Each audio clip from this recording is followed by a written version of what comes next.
Today, I have the pleasure of introducing you to Ed Brown, who is the proprietor of the Mill Tavern in Londonderry, Vermont. Ed will talk about his history here with the mill, and what about Heidi? And we will talk a little bit about Heidi. So please enjoy the show. Today we are inside the Mill Tavern, and this has been one of my favorite spots for many, many years. I came to the tavern back in the 70s, probably before I should have been coming here. But Ed is a remarkable person. He's a tremendous host. You see him greeting his customers night after night tirelessly, and he creates such a wonderful ambiance inside the tavern here. It has low lighting, beautiful artwork, a lot of which is stuff which Ed has done himself. He has an incredible collection of antique tools hanging all over the tavern. So I want to introduce you to Ed, and thank you for being here today. Oh, you're welcome, John. Tell me a little bit about where you came from originally. I know so little about your actual background. Well, I was born in Rahway, New Jersey in 1943, and born with a Russian father and a German mother. We were average means, but a loving family, a good home, and never skied in my life because our neighborhood didn't have skis, and met someone in a bowling league, of all things. I just got out of the service during the Vietnam era. I was fortunate to be in Germany and came back. I had Heidi in the Mountains in my mind, and I came back to the block, and there was no Heidi and no mountains. And by happen chance, I had a good job, and they had a bowling team, and I joined the bowling team to be part of the social. And I met a guy who had a ski house up at Stratton. And I was buff at that time. Nature has taken its course in a different way now, but he thought I was an athlete in school anyway. So he asked if I knew anything about skiing, and he needed an extra person to make the ski house affordable. At which time I said, there's another bowling league, so to speak, another way of meeting some people, and which I joined. And this was early 70s? This was in '67. And came up, took to skiing pretty easily. I came from a Russian father and a German mother, so the cold weather didn't bother me. And I guess it was in my genes. And came up skiing and was part of the ski world. For the first month or two, I skied. One day I decided to not ski that weekend and take my vehicle and drive around and look at the countryside, because I'm an artist, and covered bridges and barns and old houses were very intriguing to me. And I went by this old mill in Londonderry. Saw an old rusty for sale sign on the building. It looked as old as the building, and it was Wright Realtor, which was Bobby Waite's father, Ace Waite. So I went down to Wright Realty down in the shopping center and asked Mr. Waite, I didn't know him as Ace at that time, if that building was for sale. And he said... His eyes lit up. He said, yes. I said, well, what is its, how much is it? And he said, $8,000. At which time I said, I'll buy it for $5,000. He came back to me a week later, and he said that the person would sell it to me. and it was a Mr. Chapman, and he was from Greenwich Village, New York. And what was the mill at that point? Describe the building The mill itself. was an old fallen down mill. It looked like a barn. I didn't know it to be a mill because I didn't see a paddle wheel. The only reason it was a mill, the structures are the same whether it's a barn or a mill, other than just the location by water or for its source of power. And but the building was beautiful, and I just fell in love aesthetically with it. I had no clue that I would be selling veal dishes. I had no clue on what I was going to do with it. All I knew was my bed that I leased for the season near Stratton cost me $300. And I said, well, looking at this structure, just coming out of the Army, knowing that 150 guys could live in this physical environment that I was going to purchase, I just looked at a whole bunch of cots, and 150 times 300 was getting my money back as quick Pretty as quickly. Yeah, oh yeah, yeah, definitely. Well, when was the last time the mill had actually functioned as a mill? The mill dates back to the 1850s. It got its water power from a dam that was washed out in the 28 flood. And it had a wooden sluiceway that ran through the middle of the parking lot that's out there now into the under the mill to an undershoot water wheel, not an overshoot, an undershoot. Undershoots were designed here for RPMs, not torque. And the RPM lend itself to what they were going to mill here. And then the water source went out back into the river. It's the dam washed out in the 28 flood, and the only remnants were some nice big old stones along the river. And the wheel was lost then too, probably? Well, what happened was the 50 years after the 28 flood, World War II came. So any remnants of metal was for the war effort. So a lot of the piping and beltway and all the scrap metal that could be used for the war effort was taken out. So the only remnants were some holes where pipes were. There was a few pieces in the basement that had the spirit of what it was in the beginning, but nothing that I could save for history or for an ambiance for the mill. So I just it's down there in the basement and remains there. So had the building been more or less abandoned since 28, or? Well, it was abandoned for at least 50 years.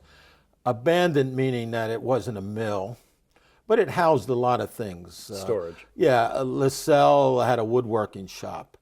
Preceding that, Ruthie Rowley had given me some information that there was a You Eat a Lunch restaurant. Not a restaurant as the mill is today, but more of a luncheon place where you can get a tuna fish sandwich and a cup of coffee. Yeah, you got to realize in the 40s and 50s it was not the affluence that's now in the area. And they would come and eat and visit. It was like their email of 50 years That ago. time, yeah. And so it was a You Eat a Lunch. The Herds were the ones that owned it. And in fact, in the mill, and one of the signs that adorn the walls, there is a sign that says Herd at the Little Novelty Shop, which was a double entendre for gather as well as the name Herd. It was, and what it was Herd at the Little Novelty Shop, auto trips to Fort Ticonderoga. Oh, wow. So somebody in town must have bought a vehicle, and in order to pay for it, used auto trips as a form of revenue. And that remains as an artifact in the mill that when people do ask about a story about the place or ask about that sign, I give them that story. That's great. Yeah. Huh. So it housed the herd. You eat a lunch. But Chapman, who I bought it from for the $5,000, had in the 50s a weaving sort of Textile.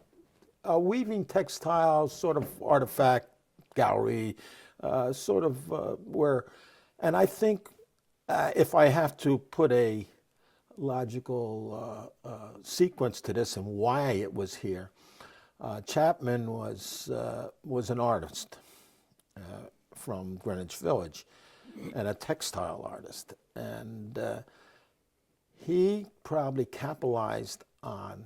There were two camps in our town. You had Lowell Lake, and then you had the Altman camp, which is up on past Viking Ski Tour. Neither one seem to look like camps now. There's remnants of an old stone fireplace and a lot of buildings that are knocked down. But I would imagine if he was an entrepreneur, sounds like he was, decided to make a weaving school to capitalize on the kids that were at these camps, saying that, okay, for 2 weeks you can have, for a stipend of money, learn how to weave on these machines. Because when I first bought it, he had to take those machines out, and there were quite a few of them. Oh, well. And it weren't the weaving machines that we would think of 200 years ago. These were metal. These were probably gotten from the garment district years and years ago, and he moved them up here. So it's housed a lot of artistic. It had an energy other than a mill. Yeah. And so and it now still does. It does with the artifacts, and I always believe that the artifacts that hang here, they have a life and a time and a spirit. And not everybody can talk about the tool, or you have used the tool, but they sense the history. And I'd love to talk about that a little bit later on. I'll be more than happy to. And so this was 67. 67, my twin brother and I, Al, came up here. I initially came up. He wasn't into skiing. His life was a lot different than mine, but when I was coming up here, he was curious to see and he was a builder. And so when he came up and saw this old building, he understood that he could put his talents to use. Yeah, he could put his stamp on it as well as my artistic stamp on it. And that's how we started. And all I wanted to do with the structure was because of my service in the 60s, I was just going to make a big old dorm out of it, put the bathroom and showers on one side, and not even a kitchen, a bar on the other side. A hostel, sort of. More of just a place that a bunch of people could have nights lodging under, comfortable, and one step better than a tent, so to speak. And did you in fact do that? Well, there's rooms upstairs. There's 14 rooms that after 3 years we stopped doing it because we realized that we had entertainment in the first floor, and the entertainment was disturbing the. Well, people would come in at 5, 6 o'clock at night and see the quaintness of the place, and also it was quite reasonable because it was right on the road, and it didn't have the sophistication that a lot of the other places already had. And so we weren't trying to make it any different than what it was. And people would check in, thought they had a good night's lodging, and then at 9 o'clock the bands would roll in, and the noise would go upstairs, and we would comp the room the next day, and you can only comp so much before you realize it wasn't working. And so we eliminated the bands about 3 or 4 years later. And at that time, I bought the farm that I live on now, up in Wyndham. So you got out of here. Well, I got out of here, which meant that I couldn't oversee what was going on either. So it was a lot of reasons it wasn't a money maker for us. We understood what our strengths were. It wasn't making beds, and so we decided to go to. I went up to Wyndham to buy the farm and work on that, and my brother went up to Weston and did his thing. But we still owned the mill. So then you went into the restaurant business at that point, or? We had to go into the restaurant. Well, to take a step back, when I was leasing a bed in the ski house up at Stratton, the lodging was already fixed at $300. But if you wanted to bring a bottle up to have a drink, it cost you, somebody would supply the ginger ale, the 7-Up, or the Coke, and the ice, and they would get 75 cents or 50 cents for the accommodation of your alcohol. So when I was going to make this a ski house, I said, well, I want the full amount. I don't want just the 50 cents. Sure, I said, provide the alcohol. I'll provide the alcohol, which at that time the state rules were that if you supplied the alcohol, you had to have food. Now, that didn't mean I had to all of a sudden hire a 4-star chef and serve veal. Food could have been a hot dog vending machine. It could have been, and at that time I made it a steakhouse. So in the early days of the mill, it was a steakhouse. But and it was patterned after Tony Perry's.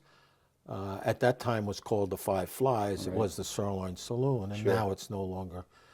It's now a shopping mall, and I think it's going to be. It's been just taken down in the last couple of years.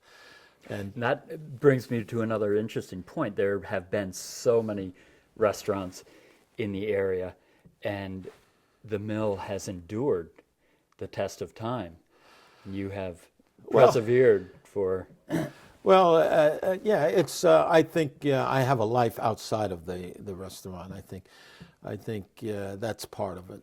I had a chance to go to my farm for a period of time to resurrect my spirit and to be able to, as you were so nice to introduce me as a great host. Well, when I'm relaxed and ready for people, I'm good at it. Right. If I had to do it 10 months out of the year, I'm not sure what my greeting would be. Yeah, my greeting would be not as cordial. Yes, thank you. And so and the restaurants in the area, there were at least 33 restaurants when I first started. Name a few of them. Just 3 O'clock Inn. Well, the 3 o'clock is still a restaurant. It's now solo, but it turns out to be up on Magic. There were Dostals, and across the street from Dostals there was I can't think of the name, but it was a good restaurant. And then the Blue Gentian was a restaurant, the Post Horn, and then even up in Weston you had oh God, I can't think of the name now. This time's marching on. But and then you had the Hearthstone, Londonderry Inn, the Bromley House, lots of restaurants, Nordic Inn, and they are no longer in existence, and no one's taken them over. It's such a seasonal type business that it's tough to make a living. It looks like you're making a very good living, but when you have to divide it 12 months. 12 months out of the year. Yeah, you've got overheads that continue, and it's a demanding type business. But I'm blessed to be able to use my personality, which I like people. If I'm home for a period of time, I have to find a coffee shop, not for coffee, but just a couple more ears to talk to. Sure. Yeah, so this is an easy thing for me. Talking to you, John.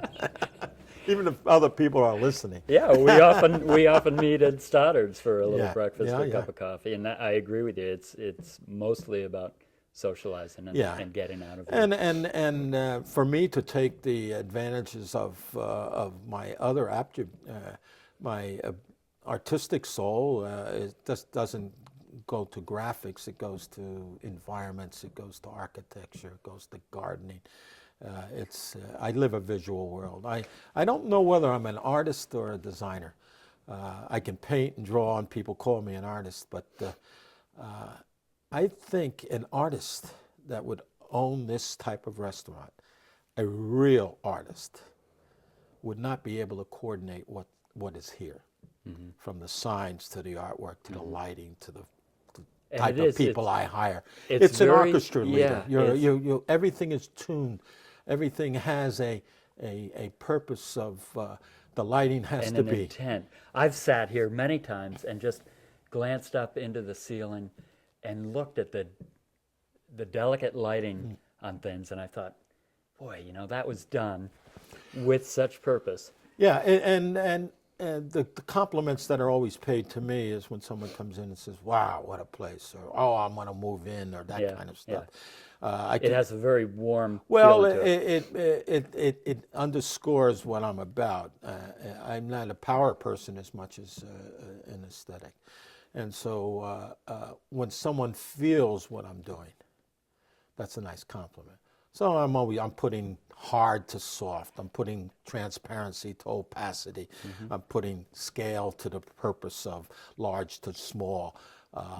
Maybe not in contrast, maybe in subtlety, or maybe in contrast, depending on the circumstance. That's what a designer does. A designer, just as the person who has set up this interview with cameras and lights and all that stuff, took all these things into consideration also, of our placement and all. And that's basically what I'm about. I'm lucky I didn't tell him what to do today. You wanted to. Oh, big time. Yeah. So tell me a little bit about that. What was your background in that? Were you self-taught? Did you have some training, or where does all this artistic ability come from? Well, it's interesting. Both parents were not artistic at all. My mother was a well-read, both parents were well-read. My mother understood I wasn't going to be a rocket scientist. So at the early age of 5 or 6 years old, I was going to New York, to all the museums that my mother could take me to. And I didn't know that women wore shirts for the first 4 or 5 years of my life, because I thought everybody What a disappointment. Huh? Well, yes. And so I had my fill of bare-chested women. And men. Oh, yeah, but men, yeah. You focused on the women. Yeah, well. And so, so my mother was fortunate. I was fortunate to have a mother that understood who I was about and made me feel comfortable as what I was going to be. And I always said that I always tell young people that come in the restaurant, they say, "Oh, Ed, what's the secrets?" I says, "Well, make sure your time that's on this earth is not sold in a poor way. Use your time, because it's something you can't buy." Steve Jobs would love to have the day that you're not having a good day at. Yeah. And I said, you know what? And the only way that you have a story when you get to be my age is to have time spent well. And so basically that's my philosophy has been. So my mother was, and the 3 bends in the road in my life was a 2nd grade teacher, GNAT Berkland. She gave me all the drawing paper in the world, marked my term paper or whatever paper I was doing by the cover, not the content. She didn't drive an insecurity in me. She encouraged me for who I was going to be. And then I had a teacher, and then the other bend in the road was a bowling league. I would have never been here if I didn't meet that guy in a bowling league. That gave me an opportunity to understand that there was a state called Vermont, and that I could get out of my blue-collar existence. Right. Not that I had any disappointment in that. I was fortunate. I love where I grew up. I love my upbringing. And then and that was another bend in my road and the other bend was my service. I was drafted during the Vietnam era. My whole company went to Vietnam, except for 2 of us. I went to Germany, met Heidi in the mountains, or thought I met Heidi. Right. And if I would have witnessed the other side, Could've with been my all different. sensitivity, Yeah. I would have had probably the most ambiance underneath a trestle bridge of all of them. Yeah. But I wouldn't have been in the position. So I always tell the young kids that I meet, it's hard because they only probably had one bend already. Bends take time because Yeah. it's a journey. Yeah. The journey has the bend. But I said after a period of time, I think that you look back at maybe the person who got you the first job, maybe meeting the right person and marry and have a lovely family. And they don't have to be necessarily bends with flowers. Right. They could be, a loss of a limb, something on a negative side, Right. not only on the positive. Yeah, we don't always recognize. Yeah. So I'm grateful for the journey I've had. I've had an empty pot. I have a full pot. And I know what an empty pot is. So if I go back to the empty pot, I know how to fill it up again, I would think. A couple questions come to mind. Did your parents ever have the opportunity to come up? Oh, yes. My mother and father moved up here 3 months after my brother and I moved. Oh, wow. My father was 72 at the time and picked up and left. He says we were a family. He didn't stop us from doing what we did, and he wanted to be part of what we were going to do. Now, you got to realize my father was a merchant marine, jumped ship in Brooklyn in 1912, born in 1892 in Moscow. Was a merchant marine, jumped ship. Wow. And my mother left Germany 2 months before the airwaves were closed down to come here. So both parents had a spirit of change. Sure. And my brother and I had that And they same. were comfortable with it, yeah. Well, had the adventure to be able to take it. I always believed, the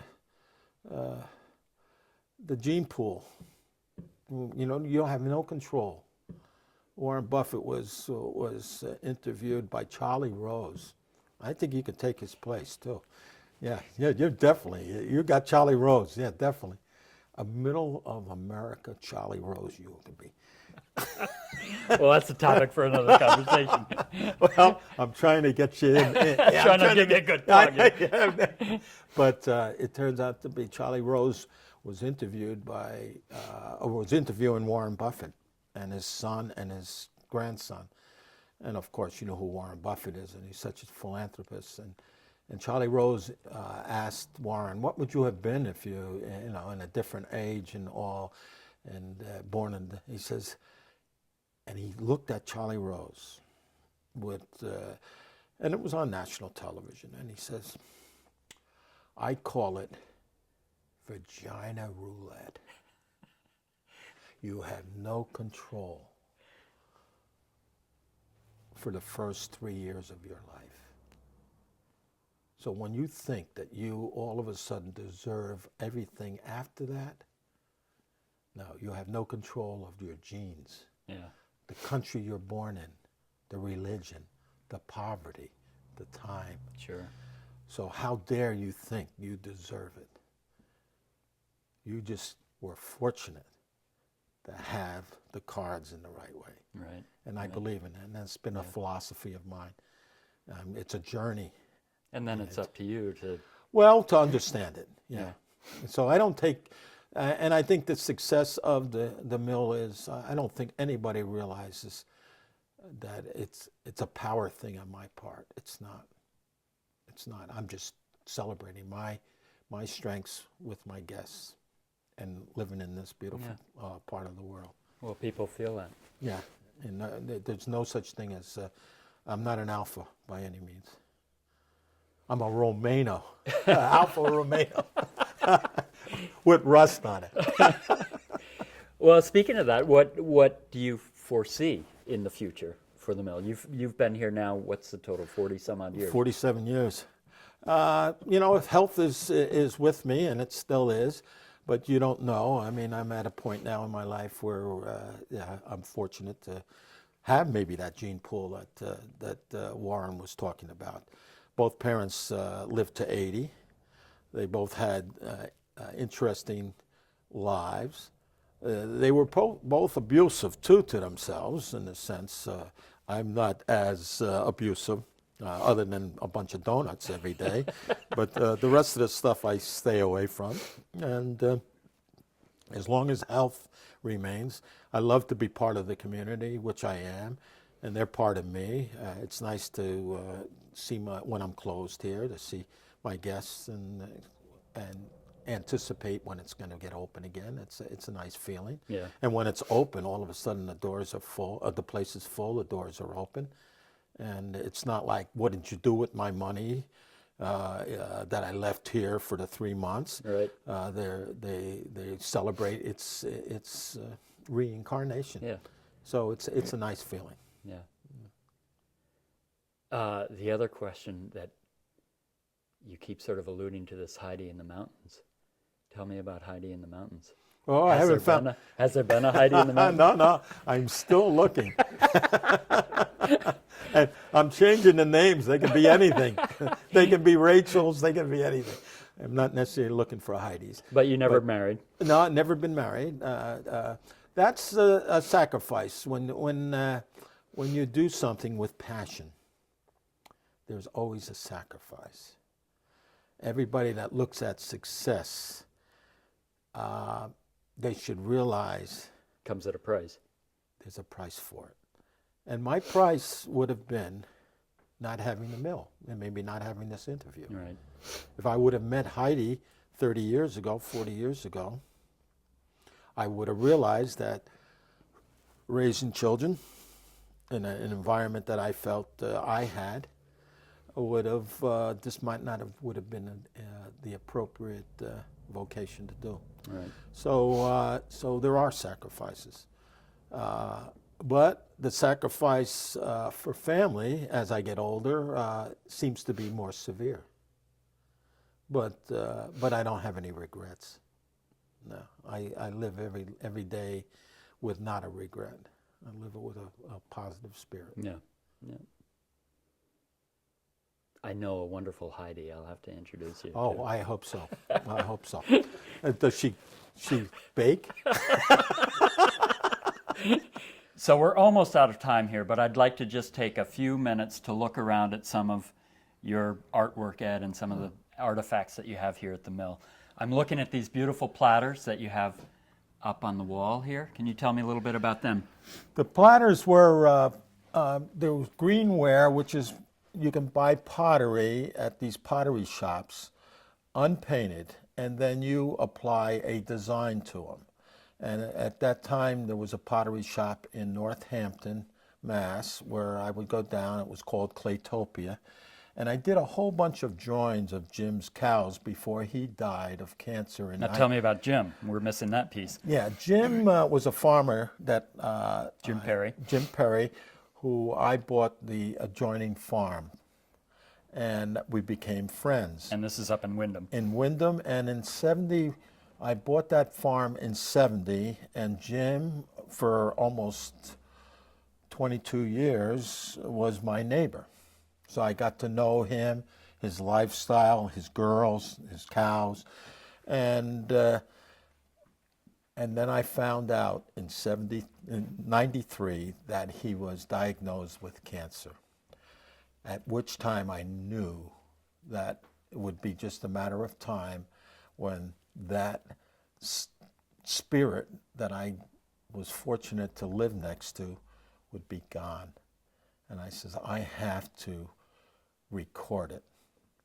And so I went down to his dairy farm from January and February for the morning and would draw his girls. And I did 150 works of Jim's cows in the barn. In January and February, it's pretty warm in the barn. The smell might kill you, but the barn was warm. And I recorded 140 works, which I made a book. And in the mill here, I have probably 12 graphic pieces, some pottery, some paintings. And these pottery, this pottery here, that is some of those drawings that I had done of Jim's cows. And so I painted them on greenware, and then they glaze it and fire them. And I did about 35 plates, which I had sold most of them. And these remain as a collection of what I did with Were Jim. you able to give Jim one of these plates? Or? I didn't give Jim a plate, but Jim's daughter, or not Jim's daughter, Jim's granddaughter got married.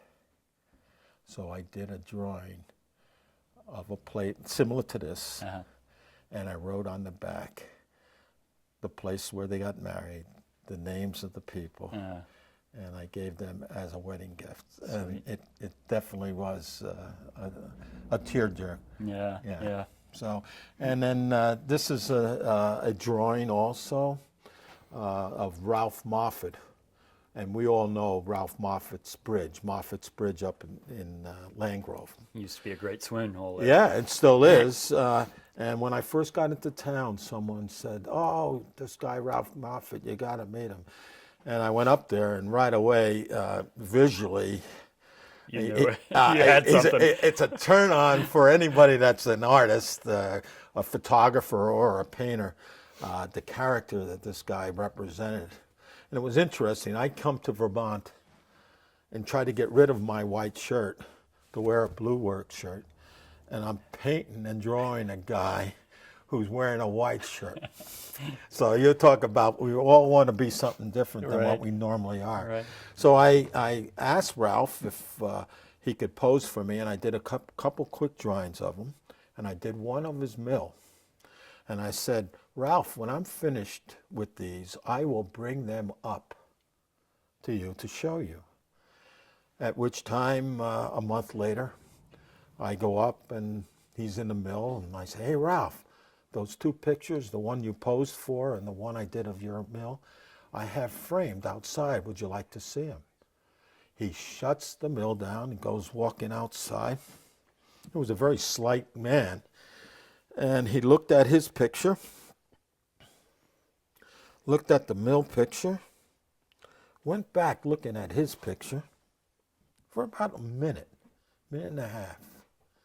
And then he looks me square in the eyes and says, "Better than I could do." And you talk about a left-handed compliment from a Vermonter. So there's fond memories, and which at the time that I started the mill, the walls were bare. There was not the ambiance and the spirit that it has now. So what I did was I ran around and did a bunch of drawings of people in the area, as well as things that I could, and they were framed with barn board, much different. Sure. And this is a much different drawing. Much different style. This was done 43 years ago.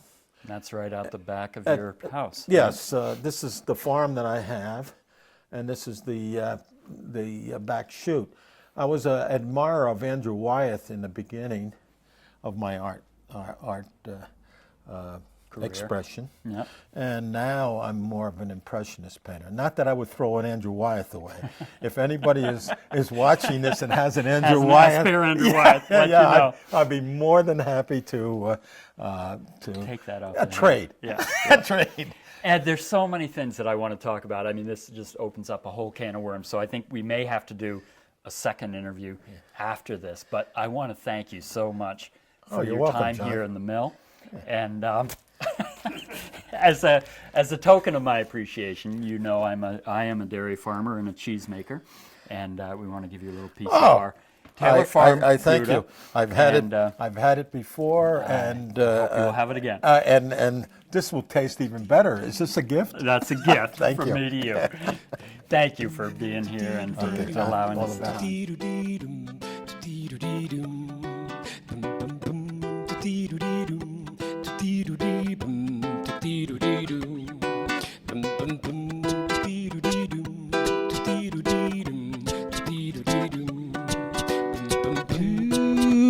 barandata tireba, barabarandi turirona, turidu.